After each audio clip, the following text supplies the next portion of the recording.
We hear the sharp ring of a front doorbell. Burling stops to listen. Somebody at the front door.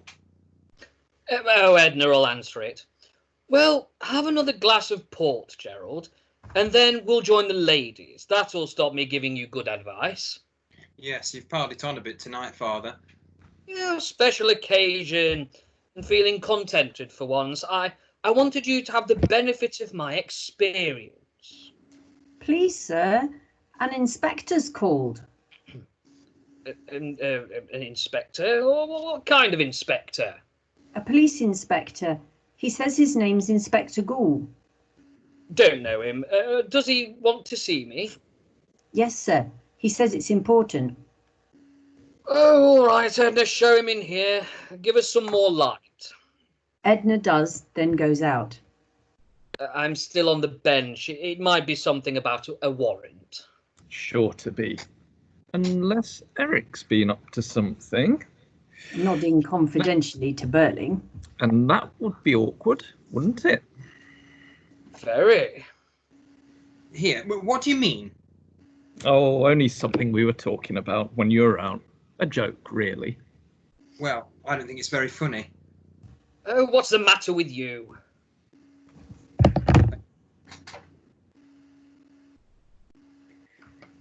Opening the door and announcing, Inspector Gould. The inspector enters and Edna goes, closing the door after her. The inspector need not be a big man, but he creates at once an impression of massiveness, solidity and purposefulness. He is a man in his 50s, dressed in a plain darkish suit of the period. He speaks carefully, weightily, and has a disconcerting habit of looking hard at the person he addresses before actually speaking. Mr. Burling? Yes, sit down, Inspector. Thank you, sir. Have a glass of port or a little whiskey? No, thank you, Mr. Burling. I'm on duty. You're new, aren't you? Yes, sir. Only recently transferred. Well, I thought you must be. I was an alderman for years and Lord Mayor 2 years ago, and I'm still on the bench. So I know the Brumley police officers pretty well, and I thought I'd never seen you before. Quite so. Well, what can I do for you? Some trouble about a warrant? No, Mr. Birling. Well, what is it then? I'd like some information, if you don't mind, Mr. Birling. 2 hours ago, a young woman died in the infirmary. She'd been taken there this afternoon because she'd swallowed a lot of strong disinfectant. Burnt her inside out, of course. My God! Yes, she was in great agony. They did everything they could for her at the infirmary, and she died. Suicide, of course. Oh, yes, horrid business, but I don't understand why you should come here, Inspector. I've been around to the room she had, and she'd left a letter there in a sort of diary. Like a lot of these young women who get into various kinds of trouble, she'd use more than one name. But her original name, her real name, was Eva Smith. Eva Smith? Do you remember her, Mr. Birling? No. I seem to remember hearing that name, Eva Smith, somewhere, but it doesn't convey anything to me, and I don't see where I come into this. She was employed in your works at one time. Oh, that's it, is it? Well, we've several hundred young women there, you know, and they keep changing. This young woman, Eva Smith, was a bit out of the ordinary. I found a photograph of her in her lodgings. Perhaps you'd remember her from that. Inspector takes a photograph, about postcard sized, out of his pocket and goes to Birling. Both Gerald and Eric rise to have a look at the photograph, but the inspector interposes himself between them and the photograph. They are surprised and rather annoyed. Birling stares hard and with recognition at the photograph, which the inspector then replaces in his pocket. Any particular reason why I shouldn't see this girl's photograph, Inspector? There might be. And the same applies to me, I suppose. Yes. Well, I can't imagine what it could be. Neither can I. And I must say I agree with them, Inspector. It's the way I like to go to work. One person and one line of inquiry at a time. Otherwise, there's a muddle. I see. Sensible, really. You've had enough of that port, Eric. The inspector is watching Burling, and now Burling notices him. I think you remember Eva Smith now, don't you, Mr. Birling? Yes, I do. She was one of my employees, and then I discharged her. Is that why she committed suicide? When was this, Father? Oh, just keep quiet, Eric, and don't get excited. Oh, this girl left us nearly 2 years ago. Let me see. It must have been in the early autumn of 1910. Yes, end of September 1910. That's right. Look here, sir. Wouldn't you rather I was out of this? Oh, I don't mind you being here, Gerald. I'm sure you've no objection, have you, Inspector? Perhaps I ought to explain first that this is Mr. Gerald Croft, the son of Sir George Croft, you know, George Crofts Limited. Mr. Gerald Croft, eh? Yes. Incidentally, we've been modestly celebrating his engagement to my daughter, Sheila. I see. Mr. Croft is going to marry Miss Sheila Burling. I hope so. Then I prefer you to stay. Oh, all right.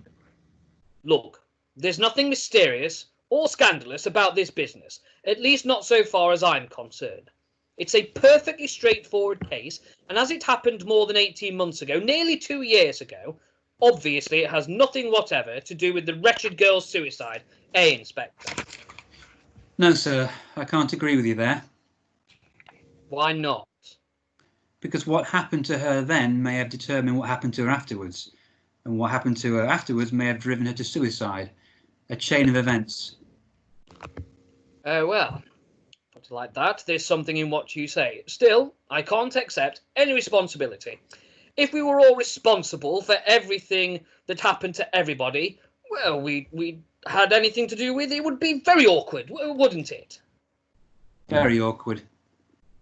We'd all be in an impossible position, wouldn't we? By Jove, yes. And as you were saying, Dad, a man has to look after himself. Yes, well, you needn't get into all that. Go into what? Oh, just before you came, I'd been giving these young men a little good advice. Now, about this girl, Eva Smith. I remember her quite well now. She was a lively, good-looking girl, country-bred, I fancy, and she'd been working in one of our machine shops for over a year. A good work, too. In fact, the foreman told me that he was ready to promote her into what we call a leading operator, head of a small group of girls. But after they came back from their holidays that August, they were all rather restless, and they suddenly decided to ask for more money. They were averaging about 22 and 6, which was neither more nor less than is paid generally in our industry. They wanted the rates raised so they could average about 25 shillings a week. I refused, of course. Why? Did you just say why? Yes. Why did you refuse? Well, Inspector, I don't see it's any concern of yours how I choose to run my business, is it? It might be, you know. I don't like that tone. I'm sorry, but you asked me a question. And you asked me a question before that, quite an unnecessary question too. It's my duty to ask questions. Well, it's my duty to keep labour costs down. If I'd agreed to this demand for a new rate, we'd have added about 12% to our labour costs. Does that satisfy you? So I refused. Said I couldn't consider it. We were paying the usual rates, and if they didn't like those rates, they could go and work somewhere else. It's a free country, I told them. It isn't if you can't go and work somewhere else. Quite so. Look, just you keep out of this. You hadn't even started in the works when this happened. So, they went on strike, but that didn't last long, of course. Not if it was after the holidays. They'd all be broke if I know them. Right, Gerald, they mostly were. And so was the strike after a week or two. Pitiful affair. Well, we let them all come back at the old rates, except the 4 or 5 ringleaders who'd started the trouble. I went down myself and told them to clear out. This girl, Eva Smith, she was one of them. She'd had a lot to say, far too much, so she had to go. You couldn't have done anything else. He could. He could have kept her on instead of throwing her out. I call it tough luck. Rubbish. If you don't come down sharply on some of these people, they'd soon be asking for the earth. I should say so. They might, but after all, it's better to ask for the earth than to take it. What did you say your name was, Inspector? Goole. Goole.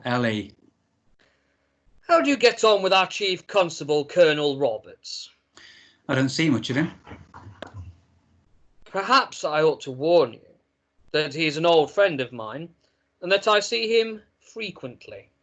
We play golf together sometimes up at the West Bromley. I don't play golf. I didn't suppose you did. Well, I think it's a damn shame. No, I've never wanted to play. No, I mean about this girl, Eva Smith. Why shouldn't they try for higher wages? We try for the highest possible prices, and I don't see why she should have been sacked just because she had a bit more spirit than the others.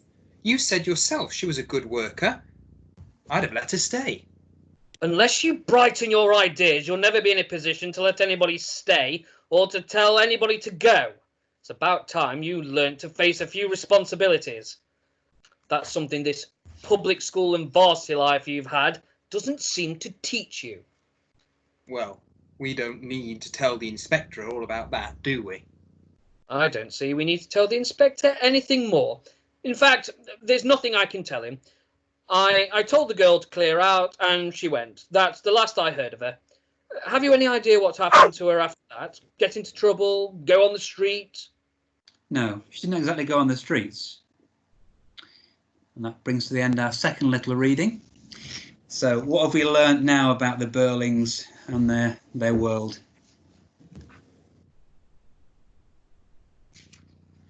One of the things that springs to mind is the fact that there's obviously not quite as happy a relationship or as good a relationship as it seemed at first when we first met them. In particular, between Birling and Eric. Yeah, the tension's showing, isn't it? And that links back to those stage directions at the start where it talked about it being substantial furniture but not cosy and home-like. You're starting to see some of the kind of tensions going on in this, in theory, prim and proper family, but there's something wrong going on in their relationship. Anything else? I think we start... Sorry. I think Mrs. Birling, she sort of stands a little bit more superior in terms of the way she thinks things should go. She's correcting her husband, which at the time I would have thought would have been unusual.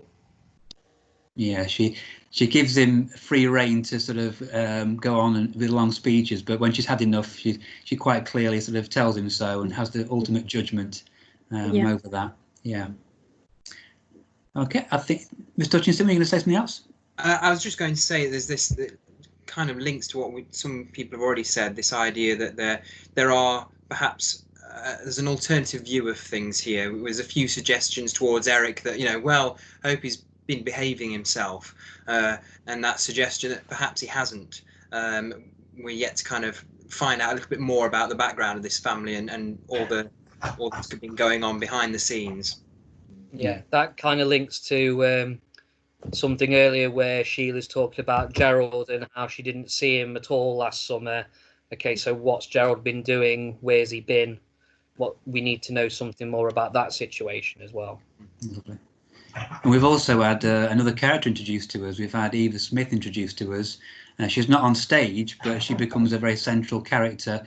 And the structure of the play, really, over the next couple of acts is to learn about her life gradually through how the Burlings have intersected with her life. So we've learned that she was at the factory that Birling ran and that she was sacked due to some leading a group of people standing up for higher wages, which of course ties in with some of the key themes we've mentioned already as well. Okay, I think we'll stop there and we'll see you for the next recording.